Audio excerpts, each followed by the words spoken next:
It is a summation of more than 20 years of research on one subject, and that is, why do some people do so well in life, while so many more do not? And the first thing let's talk about is the magic word.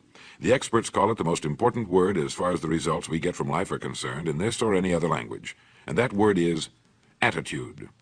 It is our attitude toward life which will determine life's attitude toward us. Let's face the fact honestly that we shape our own lives, and the shapes of them will be determined by our attitudes. A person with a poor attitude toward learning, for example, isn't going to learn much until he changes his attitude. If we take the attitude that we cannot do something, we generally will not do it. An attitude of failure, and we're whipped before we start. So we know then that what we receive from life, what we accomplish or fail to accomplish, is due in large measure to our overall attitude. William James of Harvard University put it this way: "The greatest discovery of my generation is that human beings can alter their lives by altering their attitudes of mind." And isn't it wonderful that we have this measure of control? Before we start talking about our attitude toward the world, let's talk about our attitude toward ourselves, since it is the attitude we take toward ourselves which determines our attitude toward the world. Now right here we come to a rather strange fact. We're so familiar with ourselves, we tend to take ourselves for granted. We tend to minimize the things we can accomplish, the goals we can reach, and for some equally strange reason, believe others can accomplish things in our field which we cannot. There are literally millions of human beings living narrow, darkened, frustrated lives, living defensively, simply because they take a defensive, doubtful attitude toward themselves, and as a result, toward life in general. Many people are suspicious of and oppose change, yet change is the one thing in life on which we can absolutely count. People who stay young all the years of their lives not only welcome change, but see it for what it really is: new opportunity, new chances for further fulfillment. Attitude is a reflection, a result of a person's will. It is incalculably powerful. It can bring about marvelous results for us, but we need to train it patiently, day by day. Now let's talk about the attitudes of people who are successful. The top 5% of the people who go sailing through life from one success to another, and who, even when they fail at something, shrug it off and head right out again.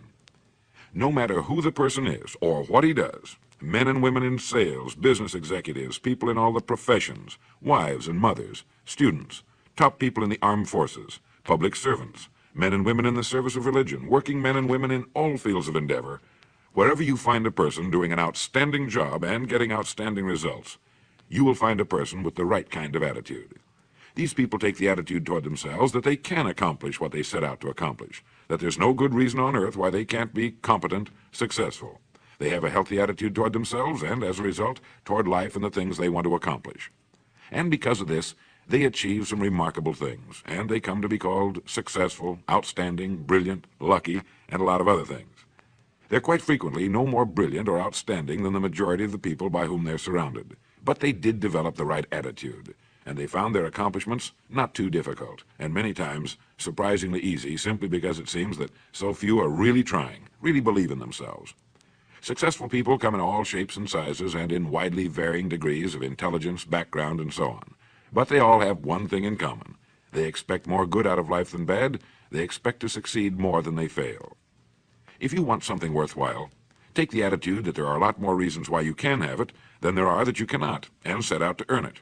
Go after it, work at it, ask for it, and 9 times out of 10, you'll get it. Our environment is really a mirror of our mental attitude. If we don't like our environment, we have to change our attitude first. Now, the world plays no favorites. It's impersonal. It doesn't care whether we change or not. Adopting a good, healthy attitude toward life doesn't affect the world and the people in it nearly as much as it affects us. It would be impossible to even estimate the number of jobs which have been lost, the number of promotions missed, the number of sales not made, the number of marriages ruined by poor attitudes. But you can number in the millions the jobs which are held but hated, the marriages which are tolerated but unhappy, all because of people who are waiting for the world and others to change toward them, instead of being big enough and wise enough to at least make a test which will prove beyond any shadow of a doubt where most or at least a big part of the trouble lies. Studies made of the lives of literally thousands of successful people have shown that they radiate confidence, assurance, they expect success, and they get success. You can spot these people by the way they walk, by the way they look and act. You can feel it about them when they enter a room. They may be short and fat, or tall and thin, or any combination in between, but they have about them the attitude of success. In the record Greener Pastures, I'll get into this next statement, but right now I want you to realize, if you don't already, that in 5 years or less, you can get right to the top of the work you're now doing. I know this, but the important question here is, do you know this? The minute you do know it, you'll have this right attitude I'm talking about. The easiest and most effective means of forming a good attitude habit is to begin to act as though you have a good, positive, expectant attitude toward life. That's right. Begin right now to walk, act, and look as though you belong to this group. If you're already in the top 5%, you'll know what I mean. If you've never tried it, you'll be amazed at what happens. Actions trigger feelings, just as feelings trigger actions. Now, let me tell you of a little test you can make which will prove beyond any shadow of a doubt that a good attitude can change a person's life as dramatically as walking from a darkened room into the bright, clear light of day. Not long ago, I read a line which went, "Life is dull only to dull people." This is true, but it also could have read, "Life is interesting only to interesting people," or "Life is successful only to successful people." Now, what I'm trying to say is that you must first become, mentally, from an attitude standpoint, that which you wish to achieve. A famous restaurateur was being interviewed by a reporter who asked, "When did you become successful?" He replied, "I was successful when I was sleeping on park benches, because I knew what I wanted to do and that I would do it." In short, his attitude had been one of success, of expecting success, long before the material, the tangible rewards of success had been earned. We'll get into this particular phase of Lead the Field in record number 3, A Worthy Destination. But for now, remember that a person must act, look, and because of these things, feel successful before the success he seeks can come. Chances are you know people who seem to be what others call lucky. All kinds of good and wonderful things seem to happen to them, and they give the impression of happily sailing through life, having a wonderful time, and getting more accomplished in a year than most people do in 5. This has been figured out fairly scientifically, and if anyone will conscientiously go about the test I'm going to recommend, and stay with it every day for the next 30 days without fail, that person can join this small, happy, and extremely productive group of people. He'll find himself becoming lucky, as they say, and most of his problems will pretty well take care of themselves. Of this you can be sure. The results will be nothing short of amazing. Now, it makes no difference how good a person's attitude has been in the past. Anything can be improved upon, and it's the small refinements upon something already good that makes it great. So here's the test. For the next 30 days, act toward the world, everything and everyone with whom you come in contact, with the attitude which represents the kind of results you want to achieve. That is, if the result you want is more success in what you're doing, act as though you are already in possession of the success you seek. If you want others to treat you with admiration and respect, treat others with admiration and respect first. Have you ever stopped to think of this? Every human being on earth is the most important human being on earth as far as he or she is concerned. You may never get anyone to admit it, but it's a fact. So for the next 30 days, treat every person with whom you come in contact as the most important person on earth, remembering as you do so that as far as that person is concerned, he is. Now, the reason I say treat everyone in this fashion is mainly because this is the way human beings ought to treat each other, and because it will help you form a habit that will bring you amazing and delightful results for the rest of your life.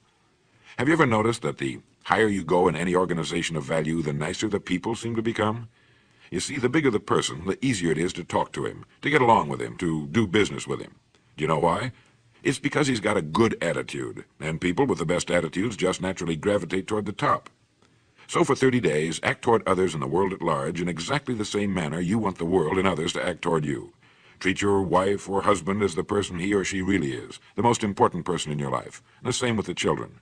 Carry out into the world each morning for 30 days the kind of attitude you would have if you were the most successful human being on earth. And notice how it quickly develops into an habitual attitude. When a person does this, he should realize he has already placed himself on the road to what he seeks. He is right now in the top 5% of the people in this or any other country. He has prepared the ground and planted the seed. He has made of himself a magnet, an embodiment of that which he seeks. Before metal can be cast into a desired shape, the mold, the expectant receptacle, must first be fashioned. Before a building can be erected, the excavation must be made and the foundation laid. And before a person can achieve the kind of life he wants, he must become that kind of individual. He must think, act, talk, walk, and conduct himself in all of his affairs as would the person he wishes to become. He is then actually that person, and the things that person would have and do will naturally come to him. almost immediately a change will be noticed. Irritations that used to frustrate and annoy disappear. When some less informed individual gives you a bad time, stay on the track. When someone cuts in front of you with his car or acts in any other manner that shows his ignorance and lack of courtesy, don't permit yourself to drop to his level. Pity him, for that's what he really deserves. That's the very group a person doesn't want to belong to, and if he acts like them, well, let's face it, he belongs with them. There's nothing in the world that men, women, and children want and need more than the feeling that they're important, that they're needed and respected. They will give their love, their affection, their respect, and their business to the person who fills this need. So the magic word is attitude. And in summing up, a few points to keep in mind. 1. It is our attitude at the beginning of a task which, more than anything else, will affect its successful outcome. 2. It is our attitude toward life which determines life's attitude toward us. 3.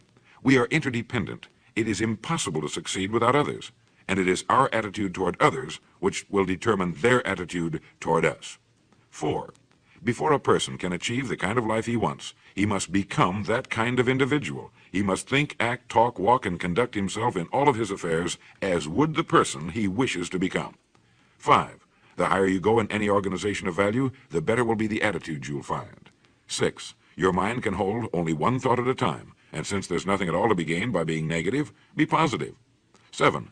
The deepest craving of human beings is to be needed, to feel important, to be appreciated.